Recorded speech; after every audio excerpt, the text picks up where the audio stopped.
Salut, c'est dans la poche. Aujourd'hui, nous sommes à Ath, à la Haute École provinciale Hainaut Condorcet pour la semaine des ateliers scientifiques. J'ai à côté de moi Madame Delaney qui va nous expliquer un peu cette semaine scientifique. Eh bien voilà, donc nous organisons des ateliers scientifiques déjà depuis plusieurs années. Un de nos objectifs, c'est bien sûr de donner le goût aux sciences, aux élèves du secondaire. On attend jusqu'à 350 élèves du secondaire. Et bon, un autre but par ailleurs, c'est bien sûr de faire découvrir nos formations, qui sont des formations de type cours en chimie, biochimie et en agronomie, et également des masters en sciences de l'ingénieur industriel, en biochimie et en agronomie, qui sont en fait des métiers en pénurie. Quels sont les différents ateliers qu'on peut découvrir ici cette semaine ?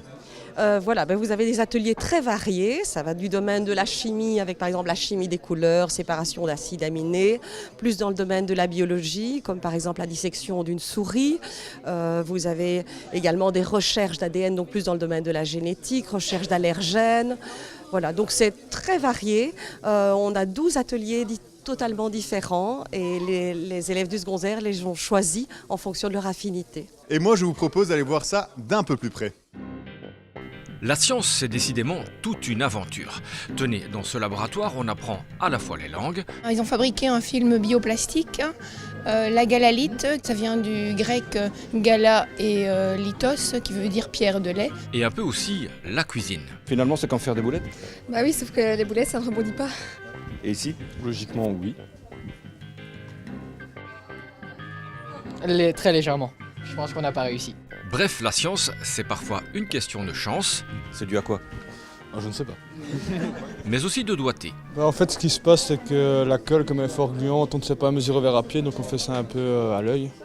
Et à mon avis, je pense que ils ont mis trop de colle et du coup, la farine de maïzena qu'on a mis après n'était pas suffisante pour de permettre que la balle se forme. Et puis il y a la magie des sciences. Dans cet autre labo, on apprend à maîtriser les couleurs. Les plus téméraires vont même jusqu'à jouer avec le feu. Ce qu'on va faire, c'est ce qu'on appelle un feu de Bengale. Donc un feu de Bengale, qu'est-ce que c'est? C'est comme vous pouvez voir dans les feux d'artifice. Donc c'est une explosion avec de la couleur. Mais le plus merveilleux avec la science, c'est que contrairement à la magie, elle dévoile toujours ses tours. Au niveau chimique, qu'est-ce qui se passe? C'est que vous avez, prenons ici, le lithium. Le lithium a 2 électrons sur sa première couche et un seul électron sur sa deuxième. Quand on fait une explosion, ce qui se passe, c'est que l'électron sur la deuxième couche est excité. D'accord? Il passe dans un état qu'on appelle excité. Le retour à l'état normal crée une chaleur et une couleur. On donne de l'énergie, donc ça libère de la couleur. Donc voilà, c'est un petit peu ce qui se passe quand on fait une explosion. Allez, maintenant on vous montre comment la science triomphe des ténèbres.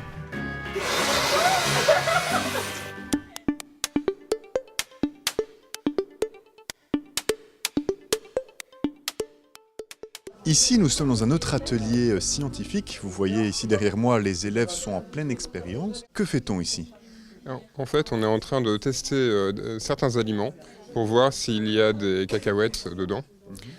Comme c'est un allergène très connu et qui peuvent vraiment induire des réactions allergiques très fortes et très dangereuses pour les gens, on est en train de le tester là, dans 2 poudres, une poudre sans, une poudre avec, et comme ça les étudiants peuvent voir s'il y a effectivement ces allergènes. Mais est-ce qu'on peut être allergique à la bière ? En tout cas, on peut être allergique aux levures que contiennent la bière, oui, c'est possible. Rappelez-vous, nous aussi, nous sommes en train de rebrasser notre propre bière à tourner. On va jeter un petit coup d'œil là-bas pour voir s'il y a des allergènes.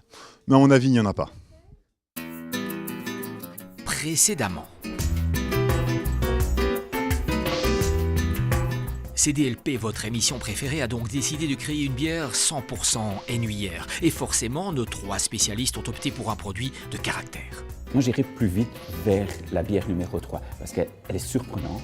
On s'orienterait vers un malt fumé qui donne cet arôme de fumée dès qu'on prend le verre près du nez. Qui frôle un peu sur la minéralité et sur la dernière bière qui, elle, par contre, va apporter de la rondeur, de la gourmandise, de la goulayance. De la poche de nos spécialistes, en passant par les mains expertes de Dominique et David, nos 2 brasseurs, notre bière débute donc aujourd'hui sa lente maturation. Pour la bière que nous brassons aujourd'hui, on utilise du malt Pilsen.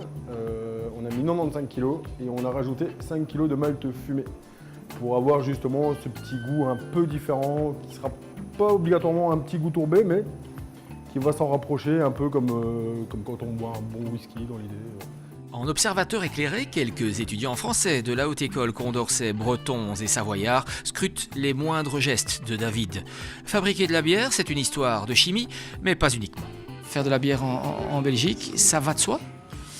Pour nous, ça va de soi, ouais. On a appris beaucoup de choses en peu de temps, donc c'était efficace. On est vraiment aux sources, quoi, aux sources de la bière, et c'est vraiment plaisant. Et puis moi, la Belgique, c'est un endroit que j'aime beaucoup. Ici, donc, la volonté, c'est de prendre 2 produits issus de la fermentation, puisque le critère, c'est bien entendu utiliser des micro-organismes, à savoir le vin. C'est pour ça qu'on collabore avec Dijon.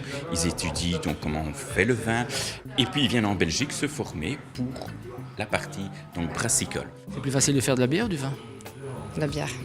On peut changer à chaque fois, quoi. En brassant, on peut en faire un tous les jours si on veut, alors que la vigne, c'est sur une année que ça se joue, quoi.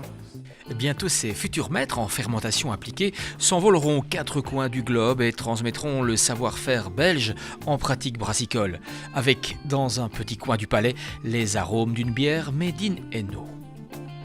Moi j'aime beaucoup parce que là le malt fumé, j'avais jamais encore goûté dans une bière et je suis assez fan des whiskies un peu tourbés, etc. Ce côté fumé j'aime bien. Et là juste 5 kilos dans le brassin de 400 litres, je trouve ça vraiment bien.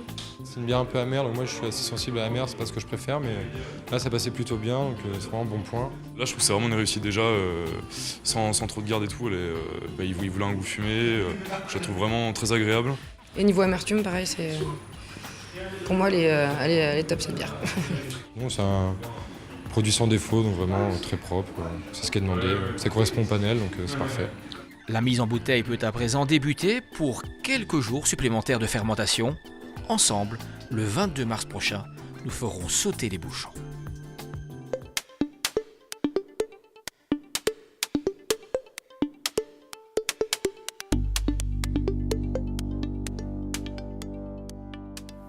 C'est vraiment trop chouette.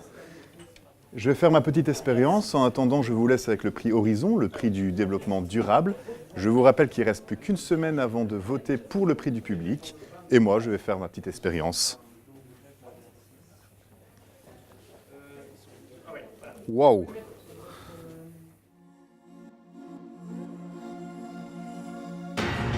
Hainaut Horizon, c'est le prix du développement durable de la province de Hainaut.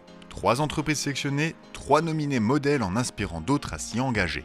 Hainaut Horizon repère, valorise et accompagne tous les porteurs d'initiatives du développement durable.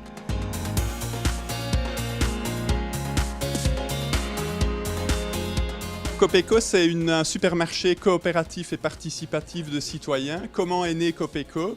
C'est l'idée de quelques citoyens qui se sont réunis et qui se sont dit aujourd'hui, on a un problème au niveau de l'alimentation, on veut donner à nos familles une alimentation saine et bon marché. Et donc ils se sont regroupés et ils ont décidé d'ouvrir un supermarché coopératif et participatif où tout le monde peut trouver de la bonne nourriture à prix accessible, mais aussi des produits pour les soins du corps et pour nettoyer sa maison. La régie d'habitat rural en Val-de-Sambre est une régie de quartier. Nous accompagnons des demandeurs d'emploi en formation de base dans les métiers verts, c'est-à-dire sur des chantiers réels, le maraîchage et la gestion d'espaces verts. Necto est une entreprise de travail adapté située à Soigny qui emploie 280 personnes, dont 250 présentent un handicap. Nous sommes une des 9 ASBL qui constituent ensemble le centre Reine Fabiola et nous offrons des services aux particuliers, aux entreprises et aux administrations. C'est à vous de voter pour élire votre entreprise favorite.